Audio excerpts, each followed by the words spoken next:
You know, if he's from California, Pomona, then that's where EVO has been a long time ago. It has been there. We're many years removed, but hey, there's a Street Fighter history there. A dozen years ago. But there are still lots of good players from the area. Okay. This is a great time to join us if you're just waking up in time for EVO pools. Evolution 2015 Ultra Street Fighter 4 pools, the B pools if you're following along at home. That's right. Kochin versus EX Kenzo from Japan. You can go to evo.shoryuken.com and you can find the pools up there if you want to check them out. So Dudley versus Akuma. Ooh, I don't know about that. Really going to be a matchup of like who can get their offense started. Well, we've seen some misses on both sides so far. It might be an early thing. We'll see if they can both adjust. Well, who can keep their offense going cleanly as well. That's execution is huge with both of these characters. Right. In fact.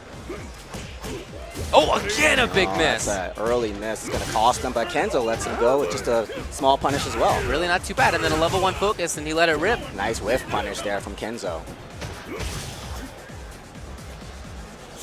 All right, Coach, you know what? He's picked some good spots. He just hasn't been able to convert when he's had those chances. You're absolutely right about that, and it looks like Kenzo's cognizant of it. He's playing this very deliberately, very patiently in the first round, not letting Dudley open up that huge damage potential. Yeah, he just wants that little stab. That's all he needs right now. Stab is a great way to put it.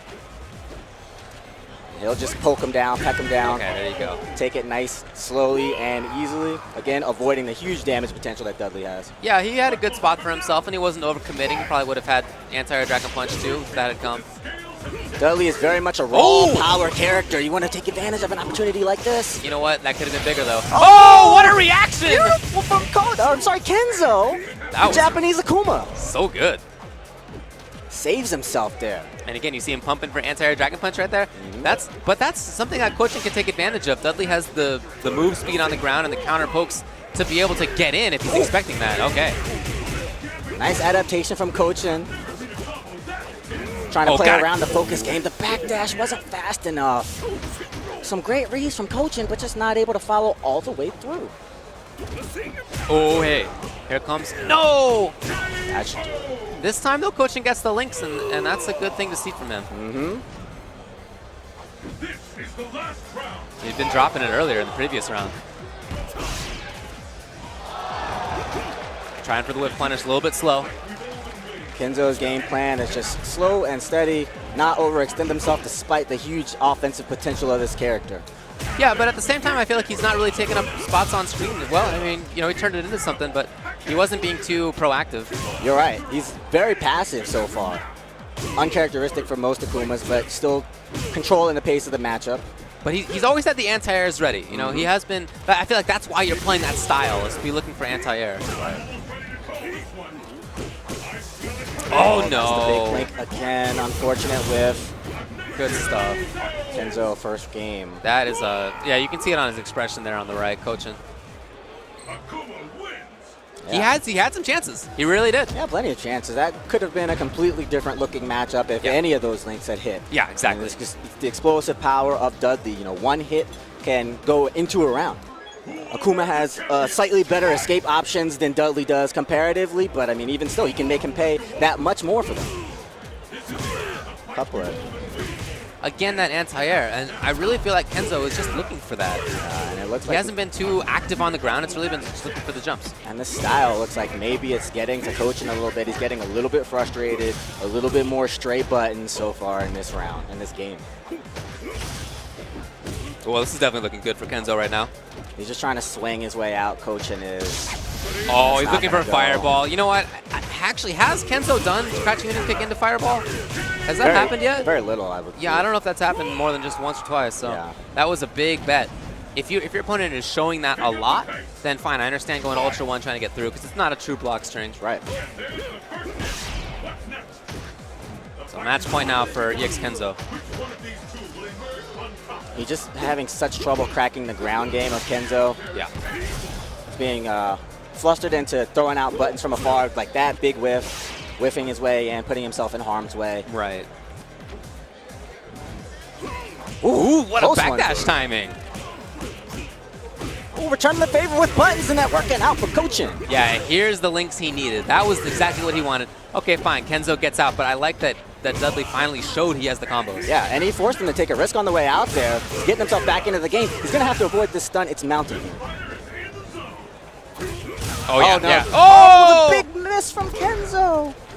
He's trying to recover. Yeah, he can still take it right here. Oh, does he get the link this time? No, he does not. That's going to be good night. Checkmate here. That was it. Yes, you can see it. That was it. That was it. Yeah, you can see it on Cochin's face on the right side there. Yeah, he knows he let that one fall in a way that he didn't need to.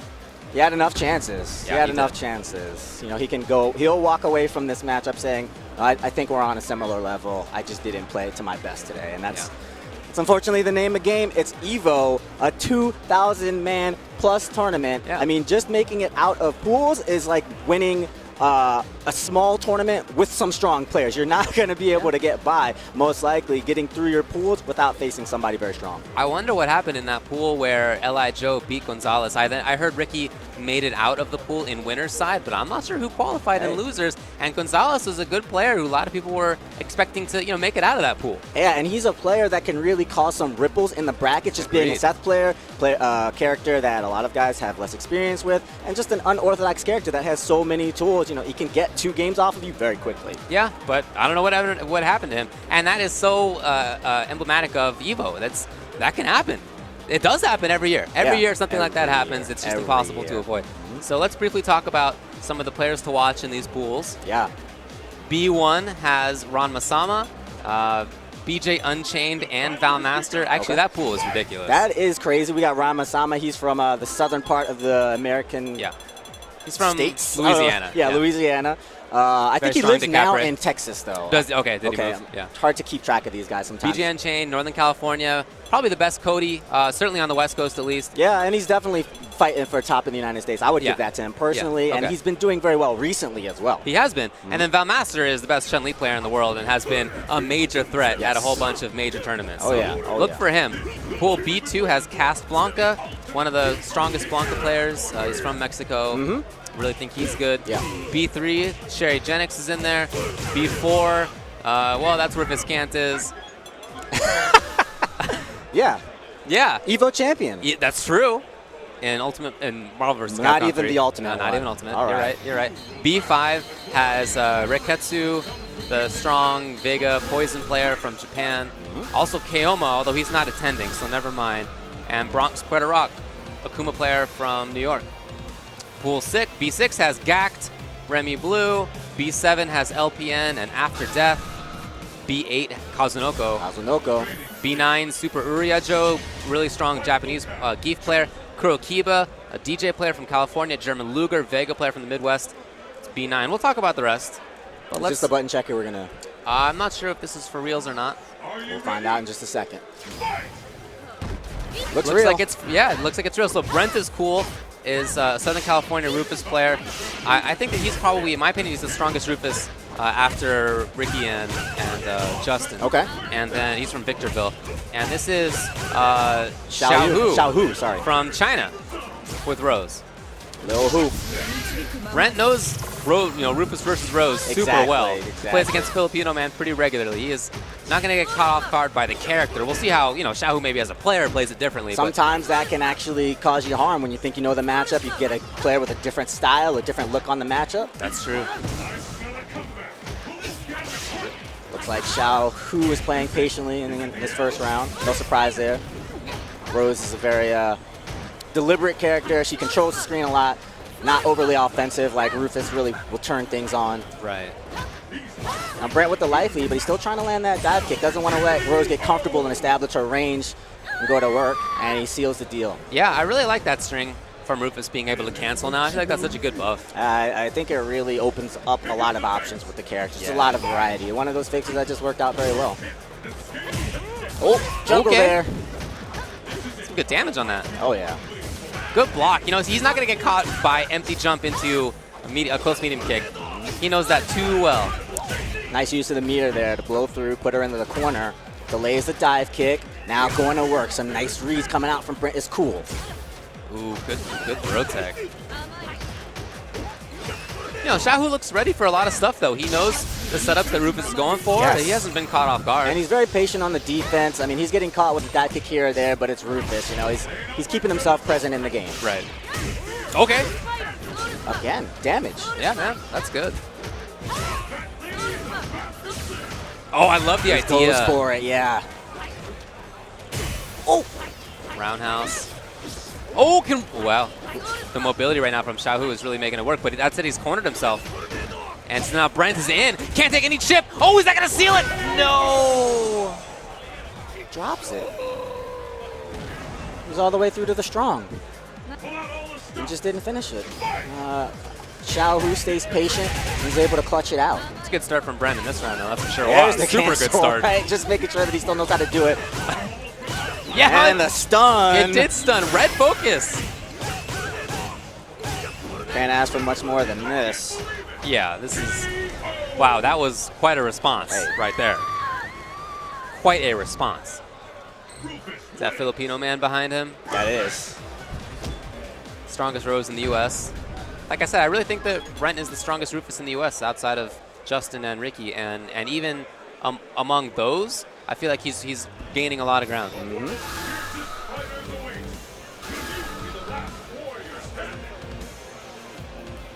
Guy that came to notoriety during the Wednesday Night Fights era. Yep. Out there with guys like Chris T. Yep. And Filipino man as That's well. right.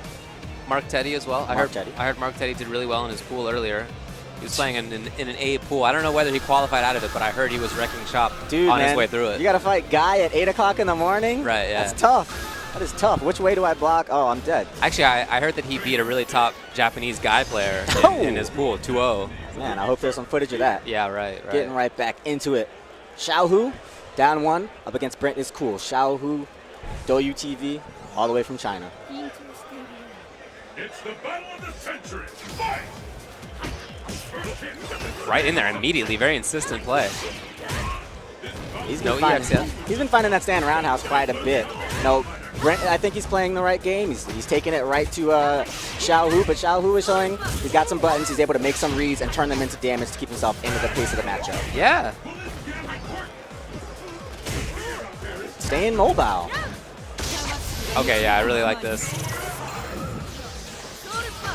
Yeah, she's just been able to find the right spots on screen a lot of the time in this game so far.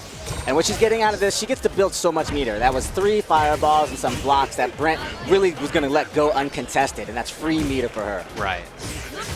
Ooh! Nice grab from a world away. Expensive grab. Oh, can you steal it? Yes. Yeah, it was good, though. Nice. Nice sequence from Xiaohu. Yeah. Right into the close forward from just outside of the grab range to get into Brent is Cool's head. Good spot.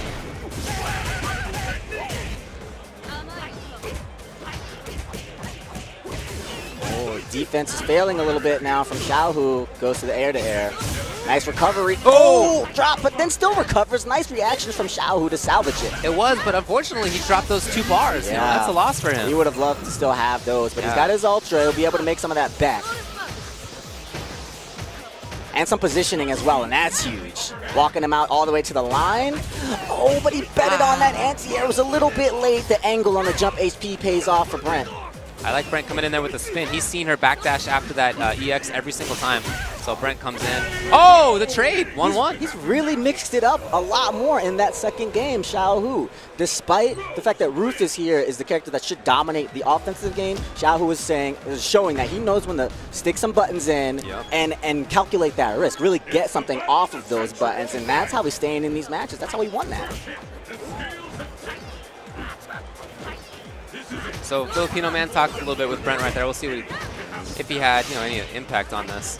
He's been finding a lot of success with these jump-ins between the jump fierce and the dive kick. Gotten into his head. Xiaohu tries to jump out. He's eating a lot of damage and a lot of stun here. Oh, did he peg him? It's hard to say here. Yes! Wow. And the link all the way through. Missed that one in, I think it was game 1. Looking good now. Match round for Brent is cool.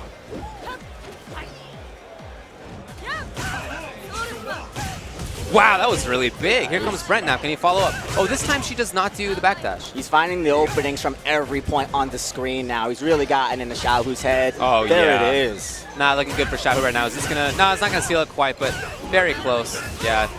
You know what? That EX is fine. I feel like Brent almost forced that to happen. Yeah. Check out Xiaohu right now, though. He's gonna get anti-air. Okay. Maybe the start of something.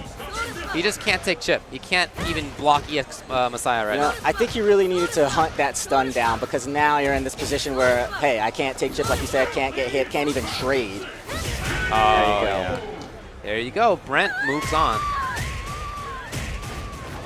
It's a strong match for early. Yeah, I think it was a clean set, cleanly played set from both of those guys, and you saw adaptation from both of these guys in the set, you know, rising to the level, and then the other guy has to show you, okay, and then I have something else for that. I understand this matchup, and I have some other tools, some other buttons, some other setups to go to. That was the first round matchup.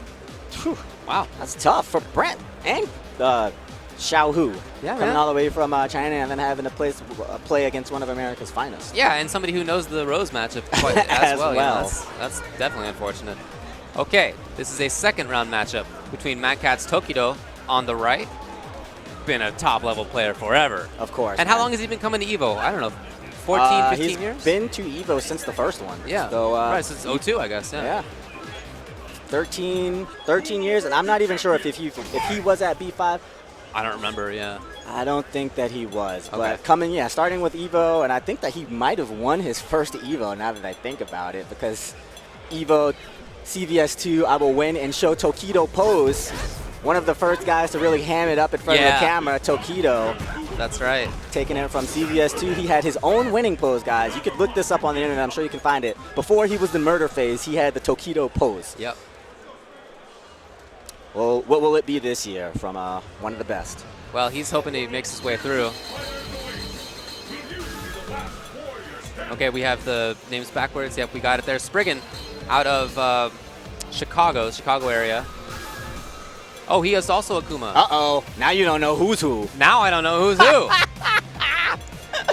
now they got to ask. They got to verify. I think you're still right, because I don't think Tokido would have rolled over Adon. I've seen him Yeah. play a lot of characters in this game, but not Adon one time. I'm pretty sure I've seen Spriggan play Adon. That's what I thought as well. Yeah, but he did okay. write Akuma here on our sheet. He did. So it's going to be the mirror match, both going with Ultra 2. Tokido was really one of the inventors of Street Fighter 4 Akuma back in Vanilla and Super. He put in a lot of work to make the character really in a lot of the modern options. And then in Ultra Street Fighter 4, when the character was redone quite a bit, he was also one of the people who still put in the work to find out how to play him in Ultra without quite strong as of a vortex. Throughout each version, he's at the forefront. Yes. Just setting the tone with some fireballs and some demon flips to counter those. Tokido getting the best of the ground game so far. Poorly chosen angle, and Tokido takes that anti-air. That's right. That sweep, though, works out for Spriggan. He can come in. Nope, nothing. Nice. Tokido so ace at the FADC links from whatever position. He's going to max it out. He's so ready for everything. Oh, even that? Huh. Jump toward jab. He's got a little wry smile on his face. Yeah, he does.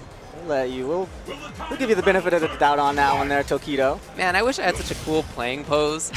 You know, I don't have a cool one at all. I look very, very strange. It's not attractive. Again, nice deep DP there from Tokido. And again, Spriggan already cornered. Yeah, the frame trap works out. Oh, wow. Another. He was looking for the stun. He was hunting. You almost got it. It's very close. If that had been close medium kick, maybe a different story. Yeah, the punish right there. And now Spriggan not looking good. He's still caged. Yeah, you see Tokido just waiting. Once you get the matchup into a position where you can trade to win, you can comfortably trade, then things start to get very hairy, especially in a matchup with a low stamina, low stun character like this. Yeah.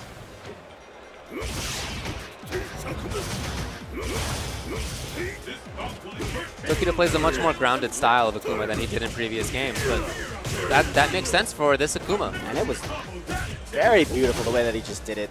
Walked up into the perfect range, crouched strong to start the sequence. We saw the close forward that you mentioned there for the counter hit setup. And now he's just zoning him. He's boxing him out, saying stay right here. You won't see the middle of the screen if I have anything to say about it.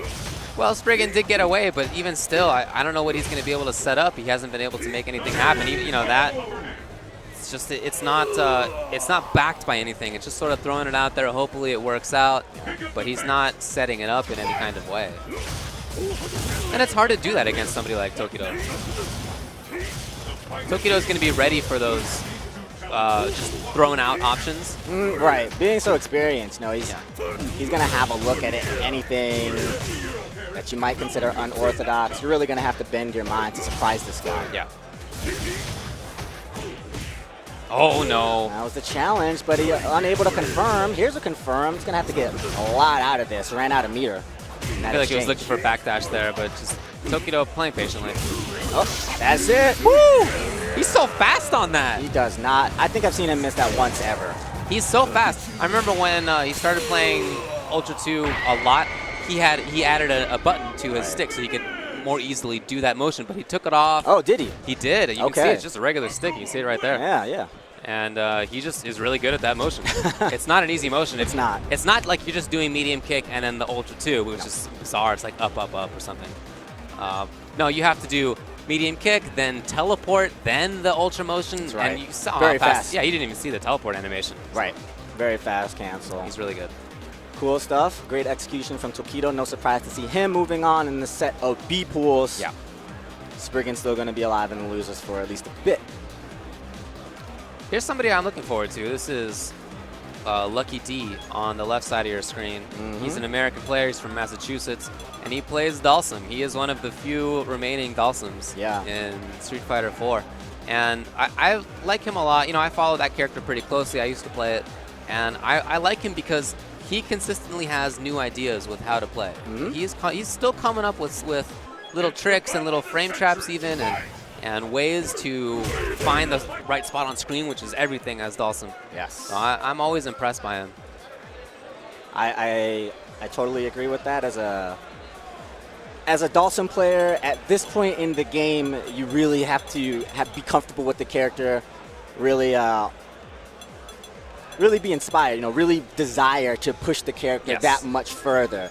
And like you said, being one of the few remaining players, but he's still doing very well with the character. The character is pretty weak, honestly. Yeah, just compared to the rest of the cast, this is a character that has a lot of strong tools, but they don't necessarily match up the best against what he's up against in this game. Indeed, yeah, right. A lot of characters have mobility that makes it tough for Dalsum to compete. He does have some good matchups, but not as many as he does in some other games. So his opponent now is Teachable, who's from Florida in the United States, and he has told us that he's going to be playing Sakura and Yun.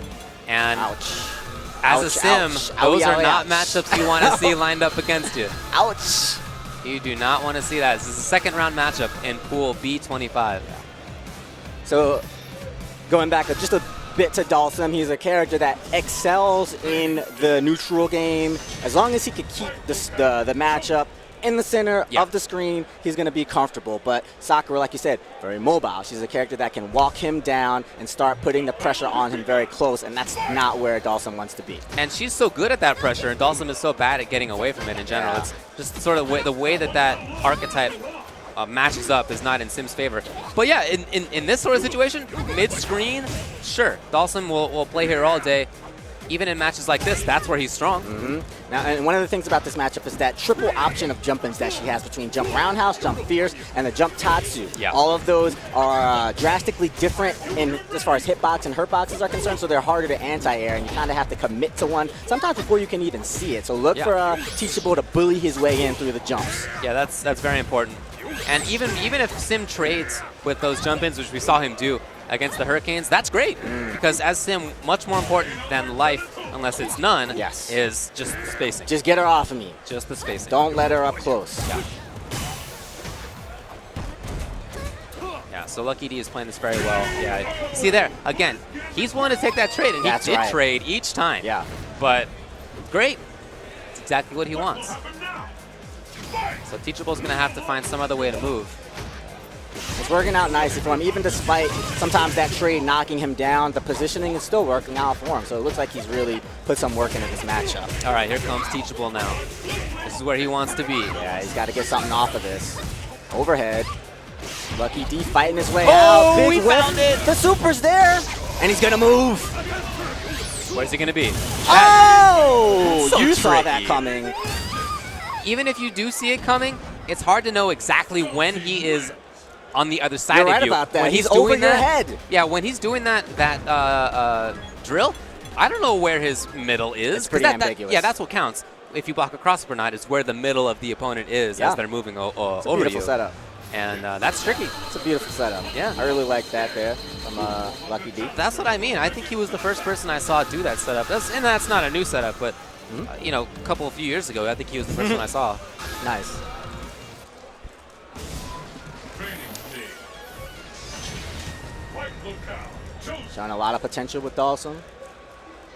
Utilizing the resources to the best of his ability. Lucky D up one game here up against Teachable Champion. from Massachusetts. I'm sorry, from Florida. Lucky D from Massachusetts, of course. Just wants to slap her out. Slap her away, punch her away, and don't let her get in just like this. Yep, that was a great jump timing from Teachable. While Sim is whipping a stand fierce, he can't do anything else. That's right. He doesn't have any quick anti-airs. Uh-huh. Oh, and another jump in goes the way of Teachable. Doesn't really need much more than this to seal around, as you can see right here. Yeah, as soon as he gets in, you can see how Sim's life just melts. It's so hard to play defense. But now he's far away, and maybe that means he can make a comeback. We'll see what Teachable lets him do.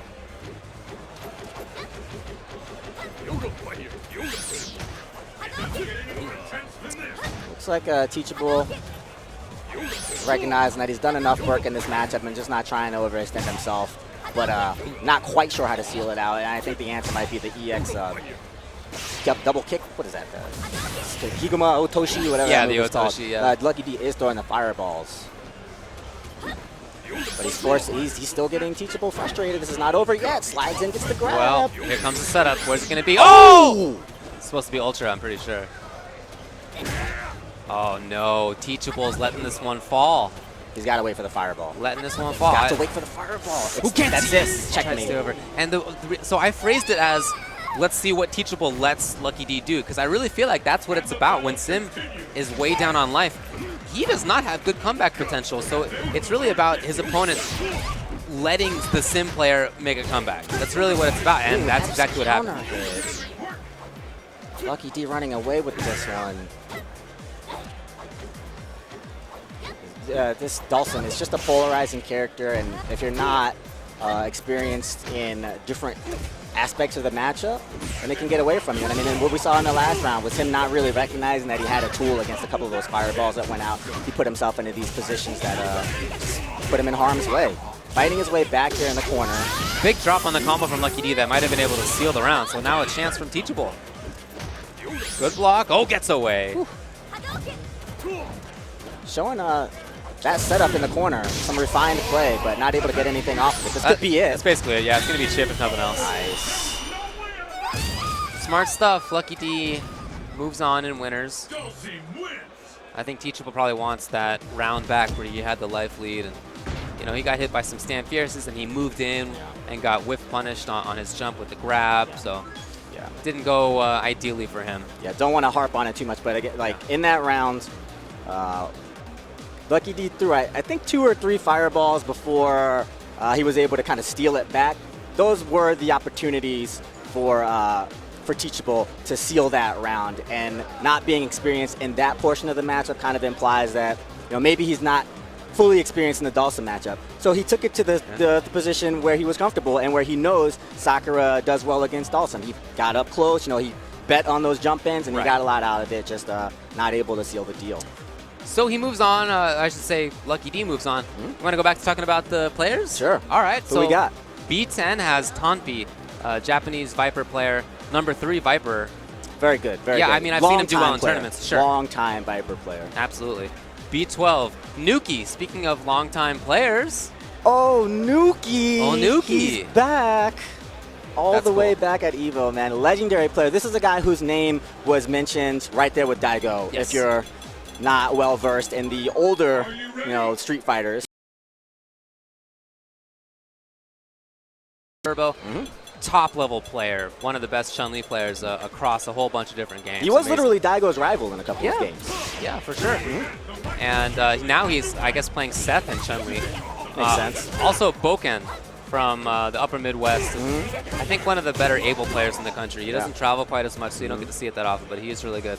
B13 has Kokujin, also classic Japanese player. Yeah, actually really good in commentary as well. They both are. Yeah. They are. Yeah. He's on Yatagarasu. Yeah, he is. This guy right here. That's right. And he's signed up as Dudley, of course. He made his name in Third Strike as the Dudley. Yes. The Pink Dudley. That's right. Also, Kongster from France is in B13. Let's move to B17, where Chris Tatarian, probably the best Ken in the U.S., is in there. Chris G, strong Sakura player. Two Probably strongest the best. Chris's in America, probably. You're probably right about that. So that's probably the strongest Ken, probably the strongest Sakura, and maybe Elena. Jace the Ace also in that pool. Probably, or at least maybe, the strongest Viper and DeCapre, depending on what he wants to play in the U.S. Yeah, and then very active and very strong right now. Yeah, and then Esta, the Cross Tekken player. I remember he was I do remember really that hyped up in the Cross Tekken scene, which, I know it didn't get a lot of attention outside of the Cross Tekken scene. But he was really good. He was good. He was good. So how about that pool, though? B17. Chris Tatarian, Chris G, Jace the Ace, and Esta. I think that's what we're going to see right here, by the way. You're How right. about that? I'm glad that it just happened to come up like that. Up next, Jace the Ace is going with DeCapre, and Tempo Storm Chris G with Sakura. Are you ready?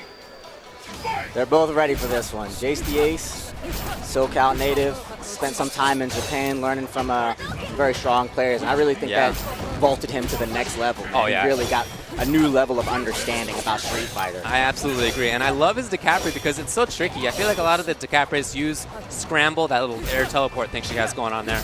I don't even know what they're doing with it a lot of the time. I feel like they're just doing it. Sparingly, just kind of tossing it out. Yeah, it's tossing it out. Jace has already had a cool setup that he used to make a frame trap in a stand medium punch, so I really like what he does with that.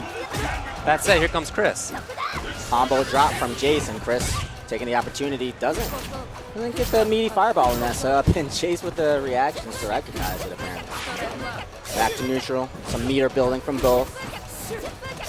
Jace slowly trying to chase him down. Oh, wow! My! Okay, where's Jace going now? Still in! Opened him up huge. Could do it here. Set him up again, and it's to the low. And that's what you said, the scramble. Yes. And those scrambles actually had some slight delays to bait a button out in a lot of these cases. Yeah. It's beautifully timed from Jace the Ace. I think he just really fits her well. He played Viper before her, and with Viper, I really liked it, and he had great movement with her, too. Yeah. And this is a character that's all about movement. Right, and these are characters with interesting movement. This is a charge character that moves via the charts, and he's able to just take that offensive mentality and still move it to a character that functions very differently. Yeah. Jace is a very offensive-minded player. Chris, despite playing Sakura, he's really more of a deliberate player. Wow, that was so good to get in with that scramble. Setups are going. It's just so hard to know where he's going to end up. He's getting the reads, couple of back dashes, and Chris finally gets himself some room to breathe. Took a lot on the way, though. You see how he approaches like that with the scramble. Any of those scrambles could turn into an approach.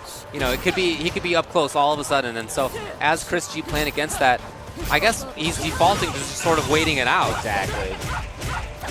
Airing on the side of caution. Definitely the style of Chris G. Able to air it out with the meters, get an equalizer, but Jace the Ace still with 3. Uses one EX, try to get away. Chris G doing a good job of guarding the corner. Just guarding the corner. If you want to get out, you're going to have to go through me. Ooh! Let himself hang out. Did he get her? Oh my! Wow. Jace the Ace That puts is Chris G back in ridiculous. his seat on that one. Yeah, he did. Yeah, Chris G really reeled back in his seat. Yeah. IRL. I've never seen anything like this. That Ultra 2 hits from really far. It's really fast.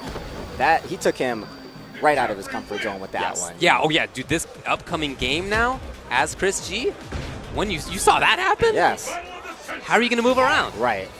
Well, I mean, this is like, oh, okay, we're both good. You know, we both understand this matchup. We're both good. And then you just hit me with that. Yeah. What do you know that I don't know now? Right, exactly, exactly. I don't even want to let it get into that kind of position again. Maybe I'm going to have to fight you. These are the kinds of thoughts that are running through Chris G's mind.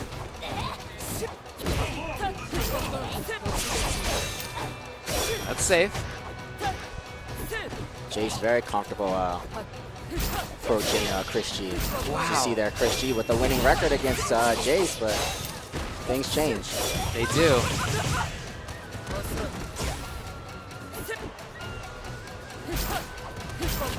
Can never count Chris G out, though. He's a very strong player overall, so losing the first game is not really going to shake him too much. I do feel like he's trying to take a more offensive approach, and it's not a buttonsy style. It just looks like he's trying to be closer. Yeah. Just put himself into range to try to get a hit. A little bit more risk, a little bit more reward. She's totally. Nice. Okay. Oh, okay, it's the other one. Yeah, it's the other one. Yeah. But still, it lasts for a long time. It's way better than Yoga Catastrophe. It created mix-up. Yep. It created combo. Yep. Jace the Ace with the stellar DeCapra play here. See that W Ultra choice. A lot of characters don't go for that, but characters who have utility-based ultras, like the name of the game. Wow, that is so good. And it was so fast. The guard switch overhead, a.k.a. F-Shiki, a.k.a. Fuzzy. Too fast for Chris to react to. Had an opportunity to punish. Gotta make it safe. Unfortunate for Chris, lost 3 bars just like that. He's got the position. Oh, the scramble recovered too quickly for Chris to even react to. No, he makes this character look so good. It's ridiculous. Oh, and the stop neutral jump. Now he's really airing it out here. Yeah, he just has all the movement. Look at this. How do you peg him down? Oh, gosh. He's making this DeCapra feel like El Fuerte. Whoa! The counter hit. Okay. I think that is, that is punishable, the first one. The mistake opens up a door for Chris G. Yeah, Chris has got to capitalize. Oh! Couple of chances. Yeah, Chris senses it, though. He senses it. It's time to get in. Yeah, now he's playing Gatekeeper again. Gonna have to go through me. Oh, but the angles are so well chosen and the speed from Jace. Oh, nice reaction from Chris. Chance still. Oh, what? So fast. Chris is just not able to anticipate it. He's just not seeing it coming. Still a couple of meters for Chris. You know, any of those could be DeCapra just moving full screen. Yep, and she's going low even. Right. She's hittable that whole time. But he doesn't want to stick a button out and get hit with a whiff punish like he has been. Nice grab, fireball for her to sit on. Good work. And a sigh of relief from Chris there, getting himself on the board. This is the last round. Fight! Still a very tough position, but momentum feels slightly in Jace's favor. Chris really had to exert himself to take that one, but Chris has a lot of meter here, and that's very comfortable for him. Really loves that EX. Covers a lot of ground, so just needs to make contact, FADC, and keep the pressure going. Yeah, that's what he did. Here he comes again, maybe stun on the next mix-up here. Oh, Jace with the read. Expected the neutral jump. Oh, what a comeback. Yeah, where's he going on this? Still has charge. Oh, that jump back. I think he might have been looking for it. Yeah, right that there. jump back is a risk. So just walk up and block. Smart thing to do. Now, no more Ultra 2 out of the air. Now that's a sigh of relief for Chris. Oh, yeah. Mixing it up. Trying to open up Chris. Doesn't bite. Chris, again, very close to 3 meters. He loves the empty jump EX FADC. That's what I'm talking about. All of a sudden, Jace is in. Unfortunate for him. Oh! Chris, oh, wow! What? He got greedy. What he a got set greedy. from these players. But you knew he knew that was coming, and he was looking for big damage Oh! off of it. Chip Jace! damage! Oh, wow. What a game by Jace the Ace. How far has this kid come? His offense is incredible. I feel like that is one of the hardest pools of any pool in That was Ultra Street insane. Fighter 4. Yeah. Oh, that's crazy. I mean, those two, they have the potential to go so far. But even on top of that, Chris Satarian, I feel like, has a chance to go very far. Esta, I'm looking forward to seeing what he does as well. Sure. I have no idea which one of those 4 is going to make it out of that pool. I feel like that's really one of the toughest. It's looking like Jace at this point. But Jace looked really good, I gotta say. he's looking very strong. That was an incredible set. For sure. I mean, and Chris tried to answer. He tried to answer repeatedly, but Jace was there with another look, with another option, with another setup every time. Yeah. He was looking good. So Pool B18 has Shiro, Japanese able player. Best able? Probably the best able. Yeah. Yeah. And he's another of those guys, like you mentioned, Tokido. He's really the progenitor of able in a lot of ways. One of the first strong ables, period. I definitely agree. B20 has VV, the #1 Chun-Li player in Japanese arcade. Brent is cool, also in there. Oh, we already saw that. B21 has Panashima, strong Cody player from Japan. B22, B23. That we mentioned that has EX Kenzo, who we saw. Defeat Lee also in there. Boy Toy in there. A couple of good Americans. B24 has White Black from France. B25, BX3 Phenom, strong Bison player from Norway. I feel like he's the best Bison in Europe. Okay. Really good. Lucky D is in there as well. We talked about him. B26, Tokido and Spriggan. We already saw them play. Arrow from Southern California. B27 has 4 Wood and Craymore and Hyde Buffy. And that pretty much rounds it out. So there's Tomdemo from Japan, and he's up against Pimpbot. Pimpbot 9000 PB9K. from SoCal. I love that guy. Yeah, man.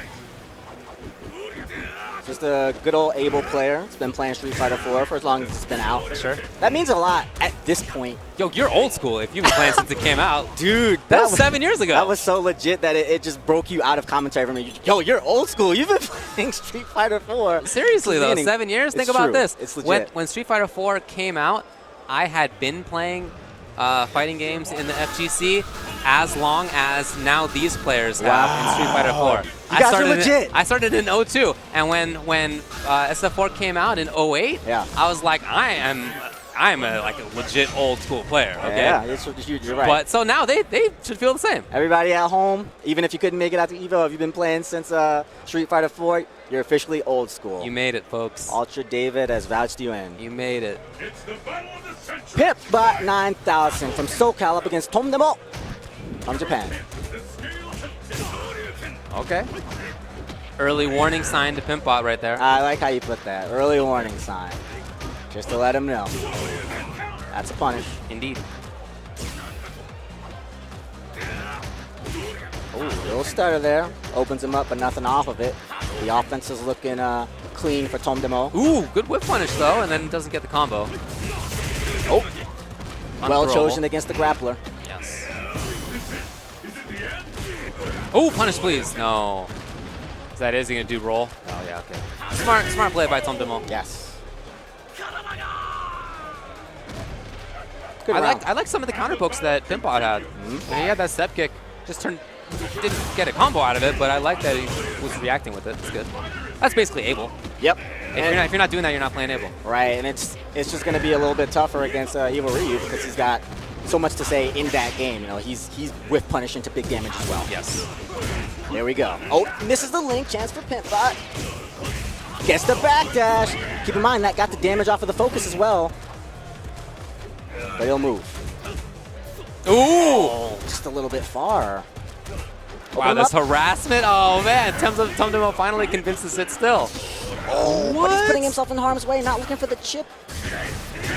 Nice. The wheel kick. Okay, EX Sean kick. Sean kick is right.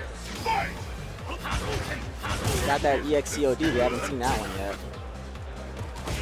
Oh, good. So counter this time hit. it's a combo. That's a lot of damage. Ouch. 45%. Oh, but he's gone to that neutral jump quite a bit. Tomdemo's now ready for it. Yeah, I wonder what he's neutral jumping for. I understand EVO Ryu neutral jumping on Abel's wake up, but I don't know about the other. Yeah, it doesn't avoid the dragon punches we've seen there. Right. Might be looking for a teleport. Okay, here it comes. This ultra? Why? I mean, why not? Look how much damage it does. It always does a grip. Right. And anything else? I mean, he holds on to the meter this way for the post ultra mix-up. Right. Oh, good stuff. Abel can still take this. All he needs is one hit. Okay, there it is. Wow. Pimpbot on the right. Early warning signs are still showing. He will let that DP rip.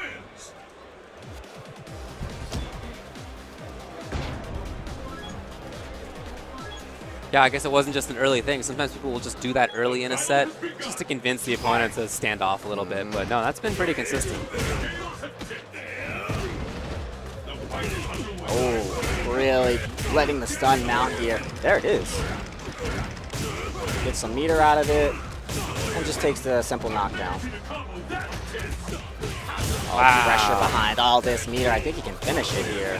Oh, just going to need some chip. And the overhead. That's fine too.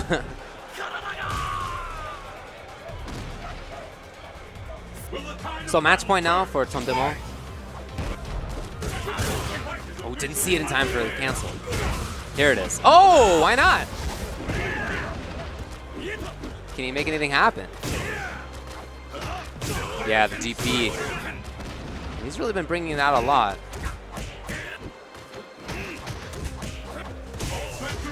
A little bit of a scramble. Oh, the block! That's exactly what Tom Demo wants to have happen because of those DPs. Needs a little bit more. Pimpak can still make this happen. If he gets out here and if he gets down fierce, well, he could have made it work, but didn't get the chance. That was round 3 of Pool B24. And Tom Demo from Japan moves on. Sometimes that can be the toughest opponent, you know, the international player whom you can't identify. Yeah. Have a hard time looking up, trying to figure out what kind of style he might have. Is he offensive? Is he defensive? And 2 games is not a long time to really figure out what someone's tendencies are, Yeah, you know, where their heart lies. That's tough. So this is winners finals of Pool B26. Wow. Mad Catz Tokido, we saw him before. See him at every tournament. Arrow is from Southern California. He's our strongest E-Honda where we are from, he and I. And, you know, at Wednesday Night Fights, which is more of an online thing now, but when it was an IRL tournament at Super Arcade, he was always there, and he was always a threat, especially towards the end of that phase. I felt like he was starting to sort of break out of that shell that he always had where he would be good, and he just couldn't quite put it together all the way. Feilong player? Honda player. Honda player. Honda player, Okay. yeah. He's a good Honda. Okay. So I haven't seen him play in a little while because I haven't seen him go to an in-person tournament in a little while. Right. I mean, he still plays in Wednesday Night Fights, but I haven't seen him in person. So we will see how he does against Tokido.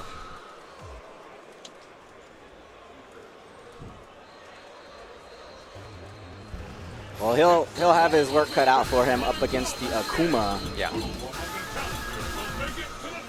Can certainly control a lot of the screen with the air fireballs, you know, your stand roundhouses, stand fierce, which is now cancelable, the far fierce.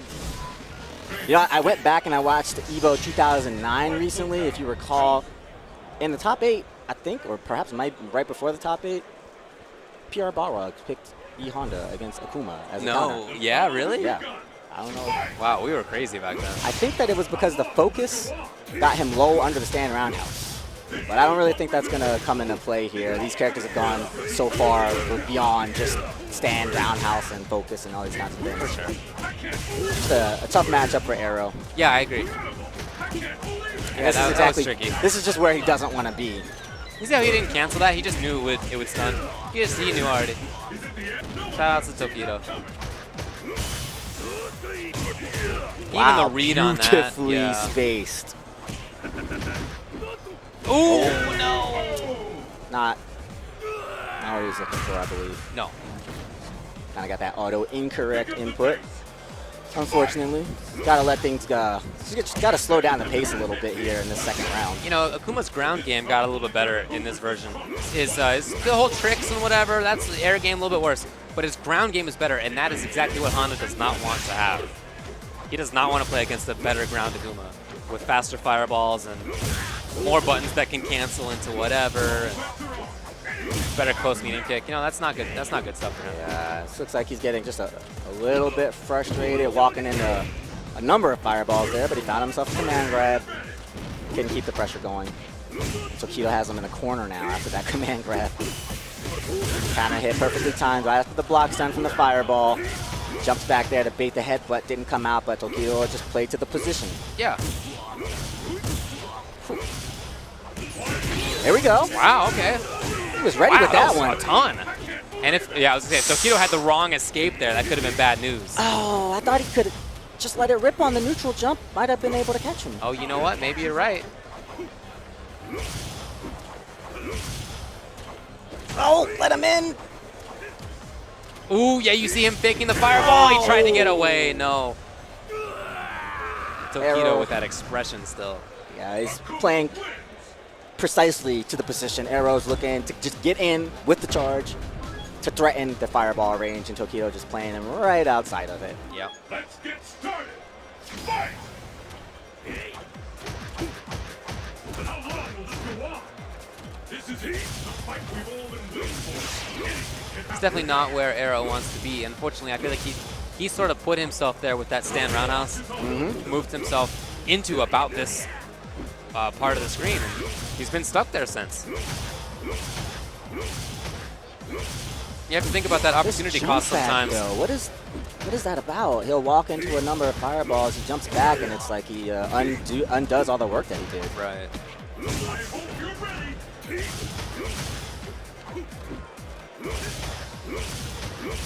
Just got to make his way through the fireball game before he can really threaten.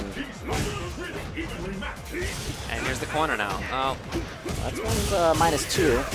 Look all right, but kind of a Hail Mary trying to get his way out of the corner.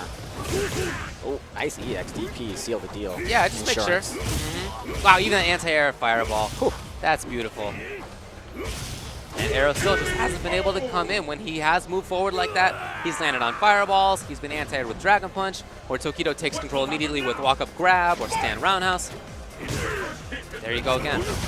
And it's important as Honda that you don't stop jumping, because that's your game. Yep, exactly. But at the same time, you have to convince Akuma to not bring out that anti-air, and that's not Right. easy. He's in that position where he has to really alter the ways that he's coming in. But because he's getting so few chances, he's getting frustrated. So he just goes in. He gets a chance. He goes in and tries to make something happen. But Tokido's a step ahead. Right. Just got to find that perfect angle. And Tokido is stopping him every time. There he goes. Build some bar. He is very close to the meter. Arrow is. Yeah, Arrow is not out of this. His character does enough damage that he's not out of it. Oh, now he's going in. Oh, Uses nice. the meter. There's Tokido 2-0. Good stuff, yeah, the handshake. And that means that Tokido qualifies in winner's side. He's one of the big threats here. Okay, well, Arrow's still going to have a chance to make it out then. Yeah. Loses finals of his pool. I think he played the set pretty decently, just wasn't able to adapt quickly enough to the style that Tokido was playing against him. But, you know, he took some chances. You know, he tried to play against the fireball game. It was just too clean from Tokido. Yeah, yeah. I agree with that. Well, up next is going to be, if they do sit down, we'll wait to see if they sit down, but it's supposed to be Hyde Buffy from Korea, Adon, versus DJ Vest, Blanca player from Pasadena, California, who I haven't seen play games in a long time. Maybe he's still playing. I don't even know. He could be playing. I used to see him all the time. You know, he would be out at the arcades, and so would I. And that was honestly probably 4 or 5 years ago. Save Super Arcade. Yeah. Save Super Arcade. Do it, That would guys. be nice. Do it, guys. But DJ Vest and Hyde Buffy, two characters that are, you know, they're quote unquote annoying, right? These are characters that kind of peck at you, that come at you with hard to counter hitboxes. They thrust themselves at you, and they really work. They thrust the things. So, what do you think about this matchup though between them, Adon and Blanca? Well, you know what? It's a matchup that I don't see very often. But, you can see Blockbuster John on the left there. DJ Vest has him to help coach, and Blockbuster John is the strongest Adon that SoCal has. So Awesome. if they have experience, then that'll be helpful for DJ Vest. But I can tell you that I do expect, at least if he plays similarly to how he used to, I do expect some shenanigans out of DJ Vest. You know, he's not going to be just the solid sort of stay away Blanca. At least back in the day, he was much more about going for tricks and you know, hop into up ball and whatever. And so we'll see if he keeps that up. I think it's good with Blanca. You know, you don't want to be too textbook. No, you can't be. I mean, yeah, the character's not good enough to be predictable. Yeah. Definitely. But on the other side, you don't have to go crazy. You know, you don't. It's not. There's a balance in there. Yeah. There's a balance. Yeah. We'll see.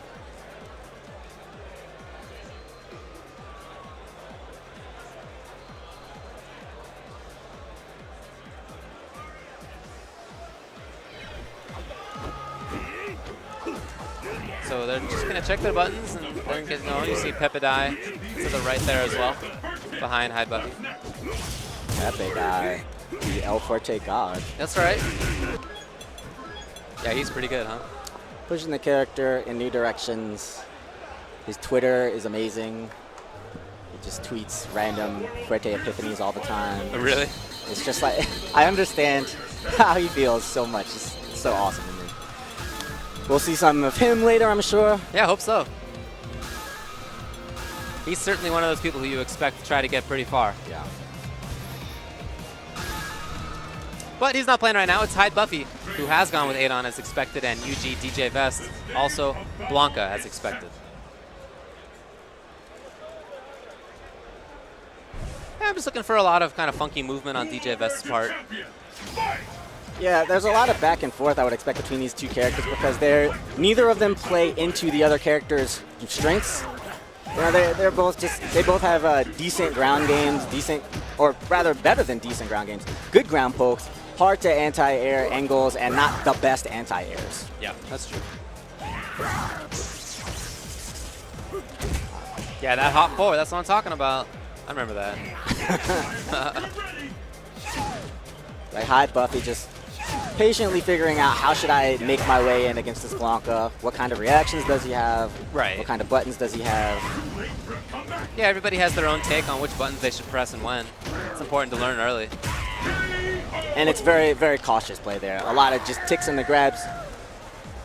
Play it close to the chest. That Stan Ranos, I don't know, EX up wall maybe? I'm not sure what that was from Blanca. Let's go with the EX up ball. Gets the neutral jump and another. He's got the charge and the bait. Little punish there. And he's got himself a good life lead. Right back in is Hyde Buffy. I like how he was able to do that. I don't think he can. Was that a punish? Yeah, I don't think he can punish the jab balls, but it's hard to say at this point. Yeah, I'm honestly not sure. Combo from Hyde Buffy. Very hard to apply mix-up. DJ Vest certainly has all the charge he needs. And he's out. Just gets away. Again, the Dragon Punch. He's tried that twice in that exact same situation. Oh! Nice! That's enough. Just barely, but enough. Smart. Cautious offense from Hyde Buffy and utilizing the meters that he's earned. Really, really smart first games. Little conversation there with Blockbuster John. Again, that opening. That's 3 straight rounds, right? Not sure what the plan is there. Well, it hasn't been stopped yet. Yeah, that looks like a punish, I would say. All right. I don't know. He gets hit by it. Good point. I don't know why else he would get hit by that. Hyde Buffy looks like he's very tight with the safe jump setups. DJ Vest doesn't really want to challenge him. Sometimes that slim body of Blanca coming into play. Wow. He's getting a lot out of these neutral jumps. The neutral jump roundhouse, great hitbox. Looks like it's doing a good job of stabbing downward against those Blanca balls. Yeah. And that's comfortable for him. Anti-air opportunity there, let him get away. Hyde Buffy just slowly walking in. Ooh, counter hits. Oh! And again, he's getting the reads. Yeah, you know what? Punko was sitting down next to him, and when that happened, Punko got up. He was like, well, he thinks this is over. Okay.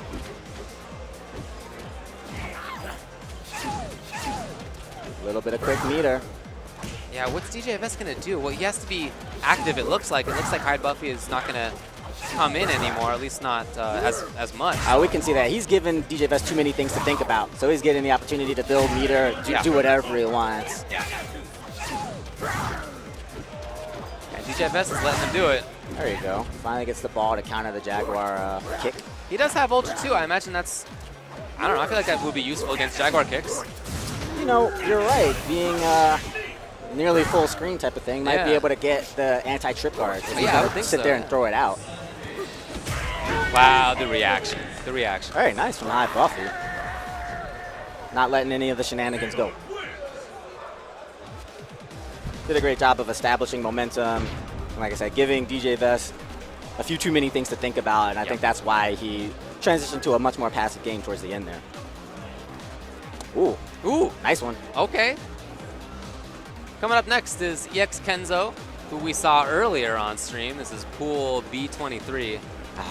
And his opponent, My young son. that's right, it's Defeat Lee Ah, from New York. my son, he's here. A proud father. So is this is not winners finals actually, this is winners semis. All right. They're on the same side of the bracket. Now, Defeat Lee is really a student of Street Fighter 4. Yes, yes. Puts a lot of work in, training mode, studying videos, studying players. He actually has a nice blog that did a similar job as some of your blogs and your sites out there, going through and finding a lot of the notable players in some of these pools. So it just kind of illustrates the work and the kind of scholarly approach that he brings to the game. You can check it out at defeatlee.wordpress.com. And he's actually the guy that alerted me to this guy Kenzo. Okay. He says, hey, this guy Kenzo's in my pool. I looked him up. Oh, he's good. Yeah, #1 Akuma in Japanese arcade VP ranking. Oh, man. That's pretty good. I mean, considering the quality of Japanese Akumas. I'm just saying, look at his face. He's... Come on, kiddo. Come on. Oh, you want to? Get your game face on. Let's go. He can totally hear it. Oh, my son. Come on, my son.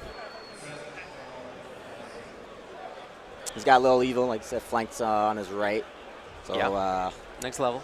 an evil Shoto, not Akuma. That's something.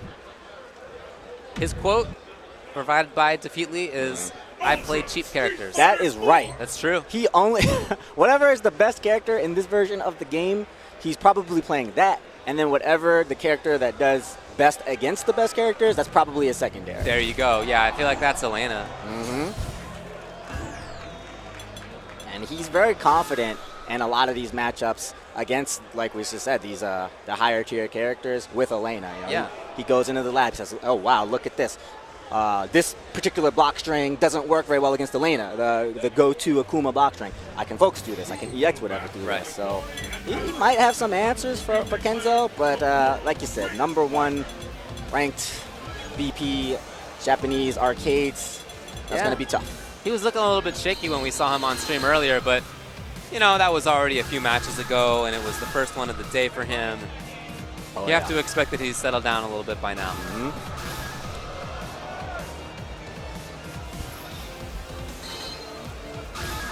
All right, so EX Kenzo from it looks Japan. like a button check. Oh yeah, okay. And Defeat Lee with Elena as we expected. That's what he signed up with. So he said he's going to play Elena. Yeah, I imagine that he has some idea about what to do with Elena in this matchup. Are you ready? Fight! Probably went into the lab and so forth. Yeah. Certainly has been privy to a little bit of that. He's put some work in. I mean, he's a player that's got even a couple of strong tournament victories under his belt. You know, he beat Justin Wong in a tournament about a year ago, and that really put him on people's radars quite a bit. But he's really been leveling up, like we said. Yeah, he has. Still a young guy. Yeah, you're right about that.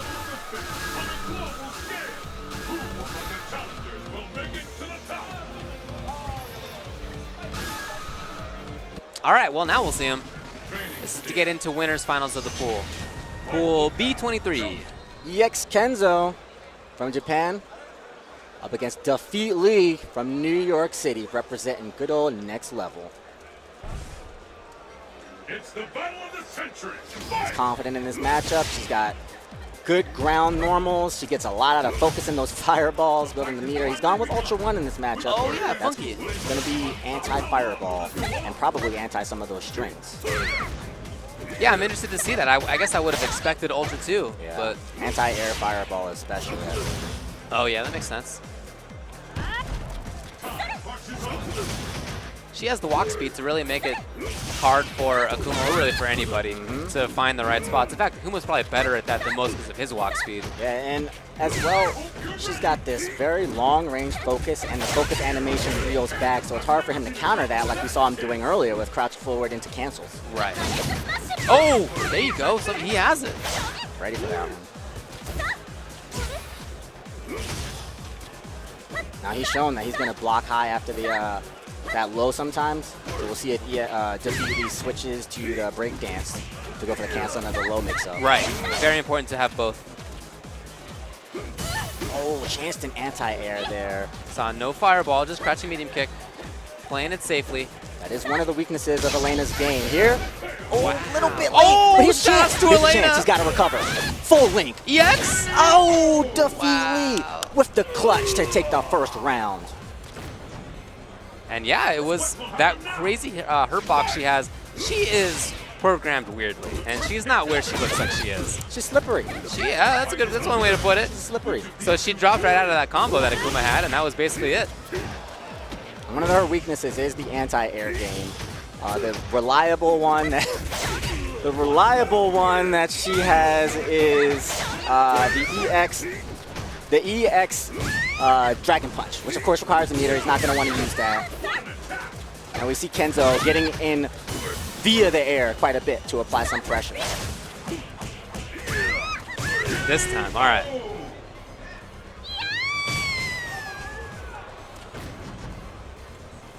It all comes down to this. Fight! One round of one. There's the first hitter. What's next? This bout will determine who is this bout once and for all. Oh, the reset. Stopping this fighter. Yeah, this is looking like it's all EX Kenzo right now. Defeat Lee finally. Corner. Oh, can he get anything? Oh, red focus. He's ready. Good He's call. ready for these block strings. Good call.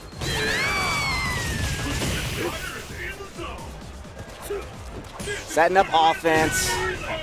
First game to Kenzo. Once he got that offense going, a little bit too much for Defeat Lee. Defeat Lee staying present in the matchup. Now he's got his game face on. That's what I'm talking about, kiddo. It's my son.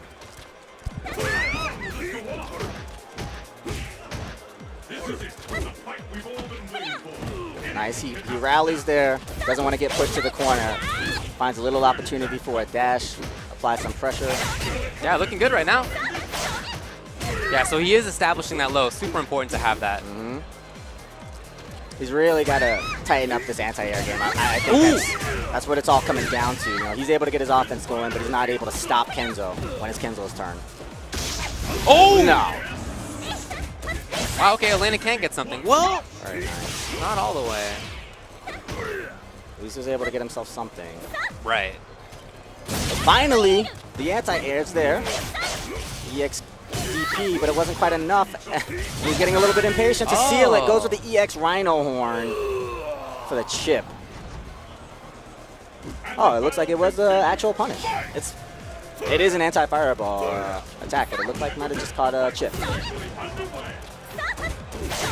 Defeat Lee responding nicely now to Kenzo. Oh, Kenzo, Wow. double cross up, going for a third. What was that? Quite a bit of stun mounted here. For sure. All right, Defeat Lee now gets out. Oh, wow, red focus. Good read. Sure. Trying to respect the DP. This backdash. Oh, gutsy grab. 3 meters for Defeat There's the Lee. low, and then he turns it into something good for himself. Okay. Elena wins.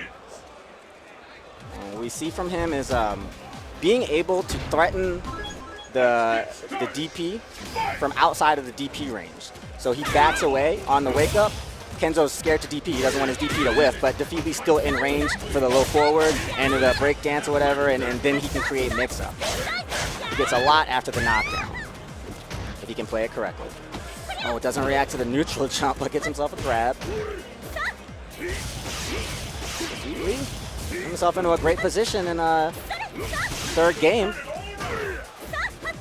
Kenzo really having a tough time trying to stick some offense onto him.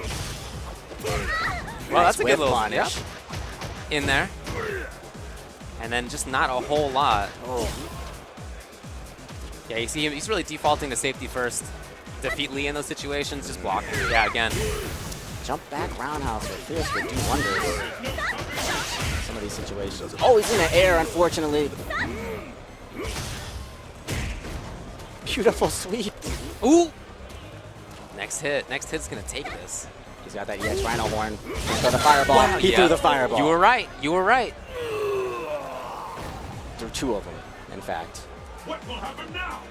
Match round now for Defeat Lee. The pressure mounts. And with that, the fight is officially underway. Haven't seen one slide in this whole set, matter of fact.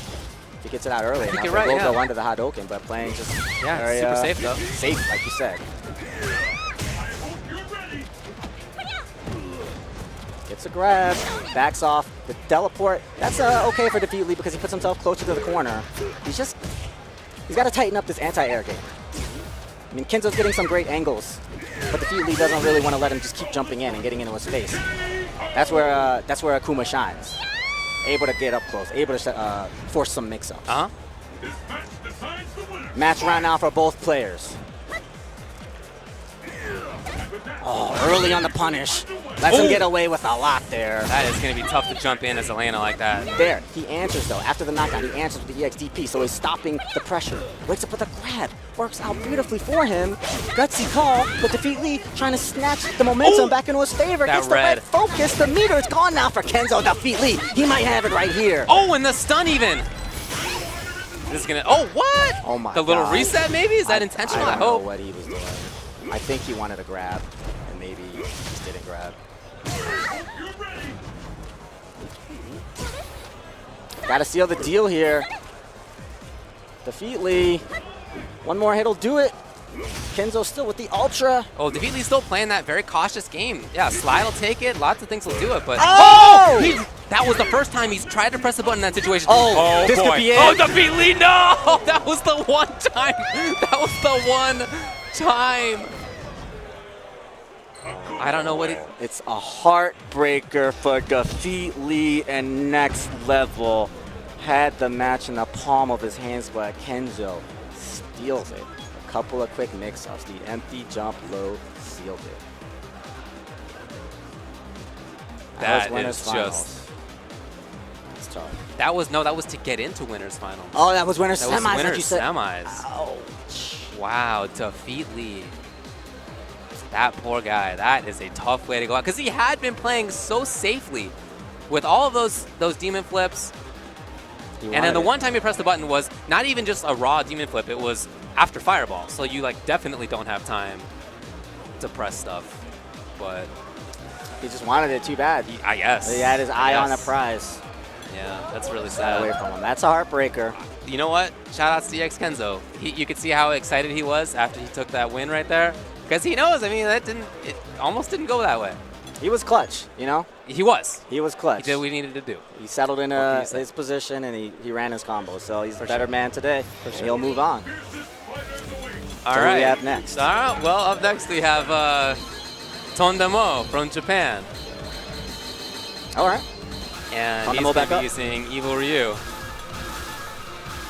And he's going to be up against Ki. Yeah, Ki. TCCR Ki.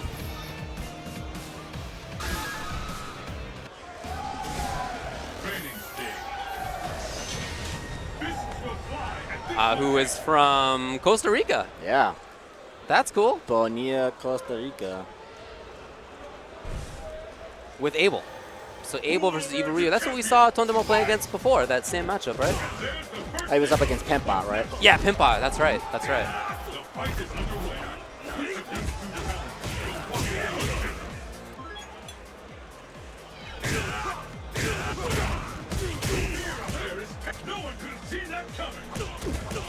All right, well, we'll see if Ki can do any better.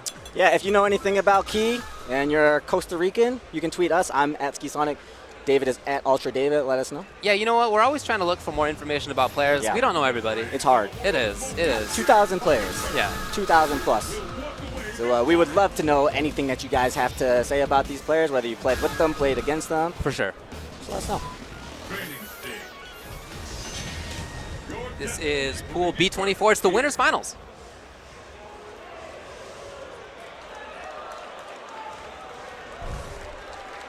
It's the battle of the century. Fight! He did pretty well in this matchup before. He had some good strategies against the command grab. Yeah, agreed. I really like him so far. He's being very offensive. I feel like he's more offensive right now than he was when we saw before. Yeah, he's looking good. Nice start to it. Takes control. What? Oh, ski sonic. That was pretty sick. That was pretty sick. That was legit.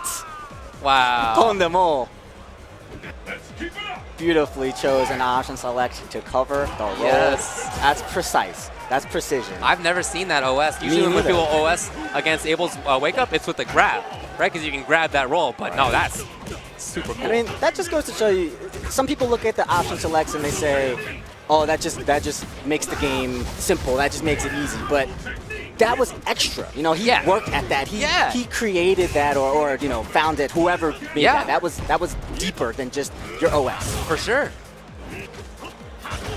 Showing a lot of matchup knowledge. Tondemo able to recognize that one wasn't a safe jump. Of course, against the Shoto. Oh, man. Not quite. Oh, Sliver. so close. How is he going to get out of this? Will he? Yeah. There's the OS, the grab, and the grab gets the roll that time after the safe jump. Yeah. Pretty convincing game one. Evil Ryu wins. Winners finals of the pool, B24. Fight! Tondemo wants to move on. Yeah, we're getting towards the end of this Pool B group. Ooh. You know, he did that a lot, actually, did. when we saw before. He did. He is very happy to do Dragon Punches, it seems. He's getting finding a lot of success with them. Oh, okay. EX right through. Great now, response from Ki, though. You know, Ki has to make something happen. He just hasn't. If there's anywhere to make it happen, it's right here. Oh, no punish there from Tondemo. He punished that one every time earlier. He did against Pinfall, yeah. Oh! No, What? the drop. Oh, he got baited. He got baited. Okay, so that's at least one round for Ki. Almost letting it get away from himself there. Let's keep it up. Got away with one block COD. Able to take a round. Definitely not going to be something that he wants to rely on here. Mixing up the roll. Reactions are there from Tondemo. Oh, it's a tech wake up. And he goes for the empty jump low. Reacts. Yeah, again. Oh, man. Gets the read every time. Is that the round? Might be. Yes. Whew, he's noticed that Ki's really relying on that tornado throw. Yeah. Finds the forward roundhouse. Match point right now. Okay, Ki, a little harassment. Yeah. Got to turn that into something, though. I like Oh, it. chance. A little bit late. I like the adjustment, though. Just try to change the momentum, change the pace up a little bit. There's that EXCOG. He's going against that mix-up roll, though. Oh! No. Yeah, you're right. Uh-uh. You were right. He got the read on the EX tornado throws. Absolutely. I think that one's punishable. I have to check the frame data on that one. Finds it again. He is on point with the reads. Oh, again. Neutral jump. You will not command grab me. And Tondemo moves on in the winner's bracket through B24 with a thumbs up to the camera. Nice. Yeah. He looked really good. He had all the right reads right there, and he picked up on it pretty quickly. Yeah. Yeah, really nicely played from Tondemo. So he qualifies out of, what was that, B24 in the winner's side. Ki still has a chance, of course. See what ends up happening with that. Confident play from Tondemo with his reads there. Yes. Followed through each time and was able to get the damage. He believed. I feel like he looked a lot better there than when we first saw him on stream today. Yeah. You know, that happens. We've mentioned that a couple times already where we saw people at the start look much better towards the end of the pool. They just have figured things out, and you know, it's a very different playing experience than where you might be used to. You know, this only happens once a year, a tournament this big. In fact, 2,200 people has never happened. Right. So it's just something that's new. You have to come to grips with it. Yeah, you've got to win a weekly, you know, a small regional with a lot of players. Then you're going to have to make your way through, which is essentially an elite tournament at that point of a couple of hundred players. 256. Yeah, that's just elite tournament that you have to make it to the top 8 of, and then you're at the most elite tournament. That's ridiculous. Right? Yeah. At that point, you're already like over the moon. You know, anybody, nobody could call who's going to make the top 8. Once you're at that round of 256, any of those guys could make it through. But just the levels that you have to go through to make it to Sunday at a tournament of this caliber are incredible. These guys are going to be really impressive. Yeah, for sure. Well, who do we have coming up next year? We have Sentos, okay, representing Japan. He's up against Hadouken MD. from Utah. Yeah. He plays out there with 801 Strider and I Peru. See, he's pretty active in the community. Yes, See he him is. a lot. For sure. Salt Lake City. So B22 winners. Let me check this bracket real fast to see if this is winners finals. Yeah, let's see what we got. See where these players started up.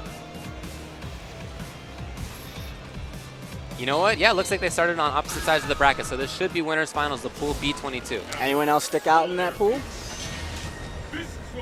Take a look here. No, I think that these players are pretty much who I would expect All right, to these come are going out to of be that. our guys, so let's Yeah. see who makes it. Let's get started. Fight!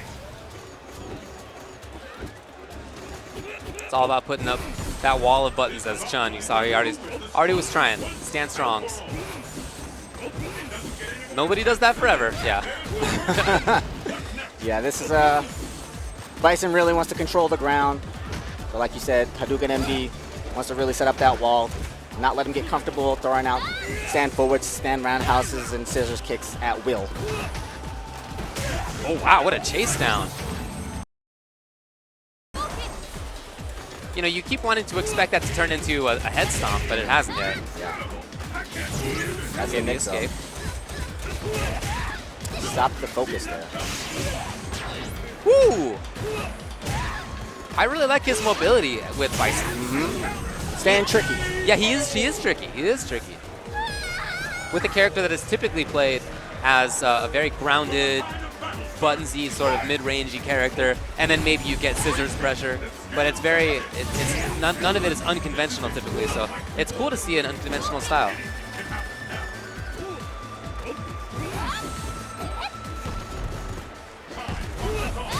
Okay, Hadouken MD finds his opportunity, and then just like that, oh wow, good read.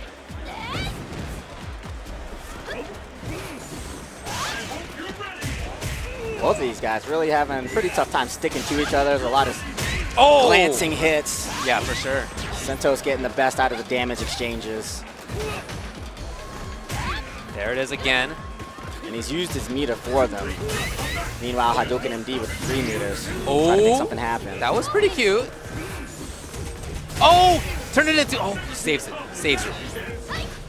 Not able to get that teleport. Oh, what a good read. Definitely going to want to be able to punish that wake-up teleport, and that might have been the end of things.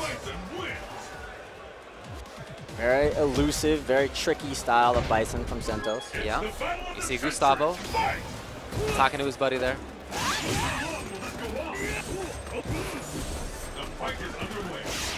He's going to air quite a bit. Jump roundhouse. He might look for an air grab. Okay. Try to get something off of it. Yeah, just very unconventional movement. Even teleport like that in footsies, you never see that. And I mean, how rare has the scissors kick been? Yeah, that hasn't really been his game, huh? Oh, anti-air is clean. He'll take that. Oh, yeah. Option selecting. This guy is prepared. Oh, all right. Maybe a chance now for Hadouken MD coming in. And no, just the escape. Another chance. Okay, there it is. That's exactly what he needed. Easy OS, catch the backdash, and Yep. EX legs.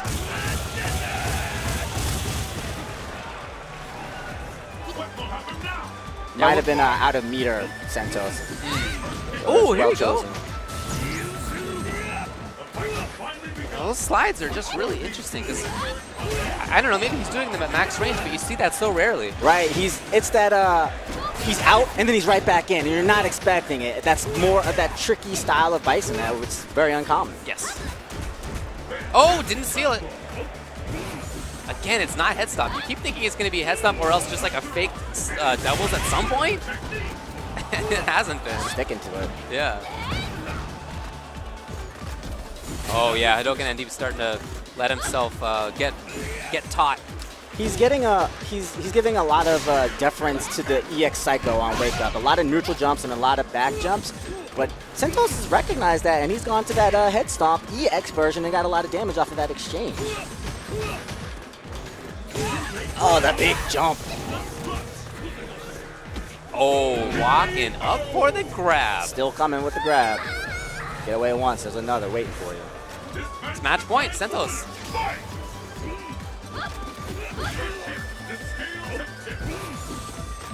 Yeah, again, you see Hadoken MD keeps walking backwards in expectation of that turning into something other than just doubles reverse.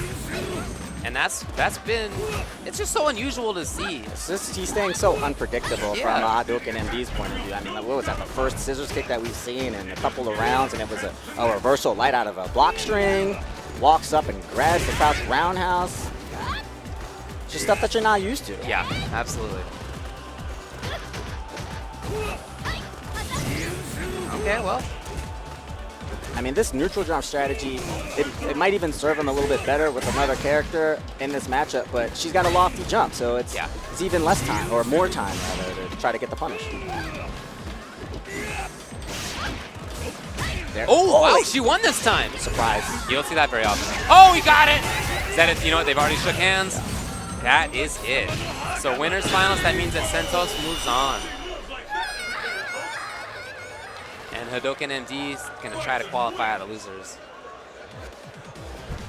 Nicely done from Sentos. Okay. Did what he had to, kept it, unpredictable, kept giving him different looks, and actually was a step ahead in a lot of points in that matchup. Yeah. That head stomp, air to air, he was looking for that. He recognized how reliable it was for him, and even though it didn't work out in the last exchange, he got a lot of damage out of it on the way there. Yeah, I really like seeing interesting, unique takes on characters like that. We're pretty deep into this game's life at this point. To still see unique takes on a character, I think is a lot of fun. I really That's like that. And clearly effective. I mean, he's qualified into the next round. Nice work. Yeah. A lot of players, a lot of these guys, the mainstays, the guys that have stuck with Street Fighter 4, like we were talking about earlier with Lucky D, starting to just even explore that last 10% of these characters, really scratch the ceilings and see what you can do. Right. It does take a long time for games to get fully figured out. You know, they are not quick things. And in plenty of other games, plenty of other examples, tiers still shifted around after half a dozen years, upwards of 10 years in some cases. So things can still change even now. That's great. Okay. Well. I guess up next we have Kaneshima from Japan against CL Goken from Chile, presumably Chile Goken. Haha, of course. We have an international battle. I like it. Got the flag right there and everything. Yep. I know the Chile scene, a lot of them came up. Okay. I briefly heard from KBR about that, King Blue River, a Chilean player who was he's been coming to North America, I don't know, past 3 years, maybe 4 years now. I think it's 3, maybe 4, Yeah, and he's been here every year. And Zero, the Smash Brothers player, has been dominating Smash 4 in a way that nobody else has dominated any fighting game for a while. I didn't realize that he was Chilean. He is Chilean. Oh, that's amazing. Yeah. All but right. he's sort of doing the same thing that KBR does, where he just comes up to North America and he just hangs out. Yeah.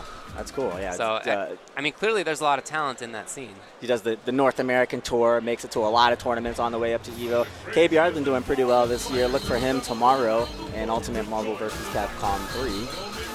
But, first up from Chile, Goken. A couple of characters you don't see very often. Yeah. This is Pool B21. It's winners finals.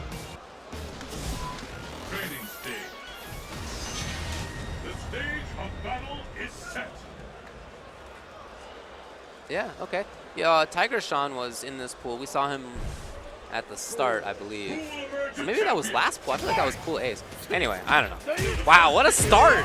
What a start. Demon flip grab. Just like that out of the gate.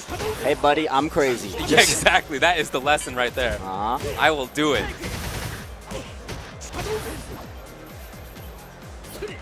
Again. Demon flip from mid-range footsies. Looks like he favors that strong, fierce counter hit trap. Oh, wow. Okay, dash and grab. Okay, looking for some counter hits. Nothing doing. Oh, dash up block? This guy has some funky ideas, that is for sure. Very active, very mobile. Right. Nice reaction there from Panashima. I mean, Panashima's been pretty strong in his defense here. Yeah. Worried about throwing fireballs for EX. Nice. Oh, yeah, good stuff. And now, big life lead. Oh! He went in for the EX. You know, if Goken had just blocked, Yeah. that would have been it. That would have been the round. Well, there's FADC. He didn't have the meter yet. Oh. He built it on the, Of on the winning course, combo. right, you're yeah. right about that. Dang.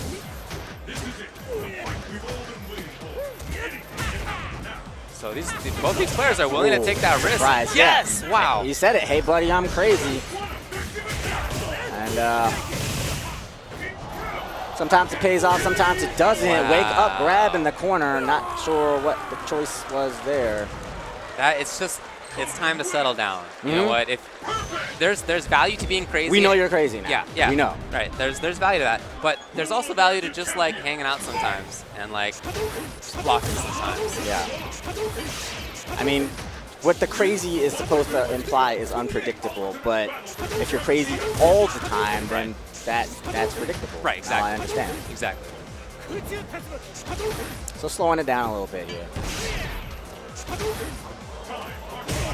Okay, gets the anti-air. At least Cody's being kept up. This is definitely a different style. You see he's going to the fireball now. He's not going in like crazy anymore. He's really playing a more traditional Goken game, so I'm happy to see that he has that ability to mix it up like that. And look at how much he's done without having to engage. He lost a lot of life in the last game going for that demon flip. Sure. Oh! Oh! Works out for him this time, and again, sticking to it. Obstinate with the demon flip. Oh, did he get it? Did he get it? He did! Oh my. This could be bad. He's gonna get a meter out of this, I believe.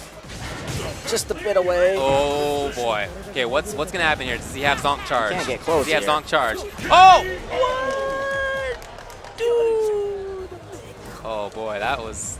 Panashima let that one go. In the wake up demon flip, he sticks with his favorite move.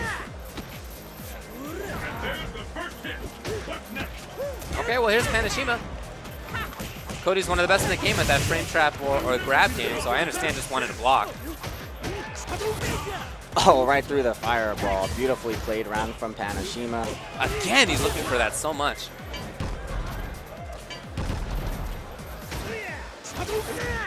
Nice jump. He's in now. Regular? This dude did regular anti-air hurricane? Wow. That is pretty sick. You don't see that very often, that's for sure. You definitely don't. He's got the super, though. He can turn this around. Yeah, he could end the round. Panashima giving some deference to the meter. It's just slowly going after him.